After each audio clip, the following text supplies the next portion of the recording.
And joining me now is Almar Latour, publisher of the Wall Street Journal and CEO of Dow Jones. Almar, the family, the parents, his sister, they're just heroic. They are. And the optimism and the courage that they express. But when we saw him today, his head was shaved. He's outside of Moscow in a remote area, and he looks thin. Yes. What do you draw from what's been happening to him? Well, first, let's stick with the spirit of the parents. We should remain resilient and hopeful, and we are hopeful that he will be released. But yes, this is what the Russian regime routinely does to people it doesn't like or don't fit their narrative. Evan did appear emaciated. His head was shaven, not by choice. We know that was a requirement of the new prison center that he was moved to. And so that, I think, all fits this Russian narrative of making him look like a prisoner, making him look like someone who committed a crime. But we cannot give up our resilience on that. And so we're entirely in sync with the parents. Are you satisfied with what the U.S. government is doing? The U.S. government has been working around the clock. We, of course, think that Evan should be released immediately and that they should be working toward that. They have been working on this for over a year right now. We have full faith that it will come to a good conclusion. There are many partners around the world that are also working on this, Andrea, and that's important that there is that global collaboration. And then, of course, keeping Evan in the spotlight in any way possible. We'll keep him as a priority for the U.S. government, and we'll shame the Russians also into making a move. Donald Trump has again today on Truth Social bragged that he would be able to get Evan home if and when he's elected from Vladimir Putin. How damaging is that? Could it encourage Putin to hold him longer than he otherwise might? Well, I don't want to speculate on the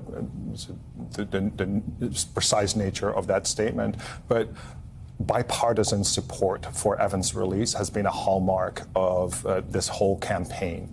And to that extent, we are pleased to see that there is a support on both sides of the aisle, if you will, for Evan's release. This is a topic, obviously, of tremendous importance to Evan himself, and that's the priority. But this is also a topic of national importance and of global importance, namely that there is a methodical attack on free press and therefore a methodical attack on free society. And everybody should care about that.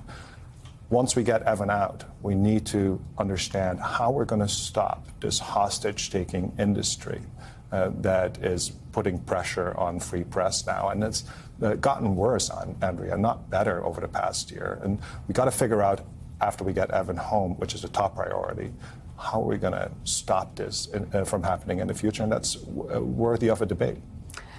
The U.S. has said in the past that they don't have Russian spies to trade, and Putin wants a trade. There was a lot of pressure. I reported that the German chancellor had finally agreed in February in a meeting in the Oval Office that they would possibly trade this Russian assassin that has been held for the murder that he committed in Berlin.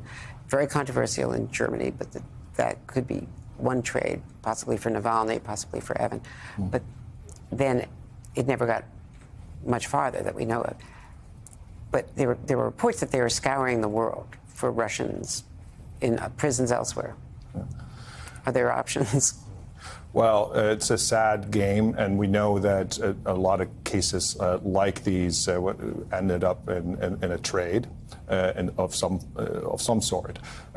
I can't comment on the nature of what will lead to Evan's release, specifically what deal might be cut.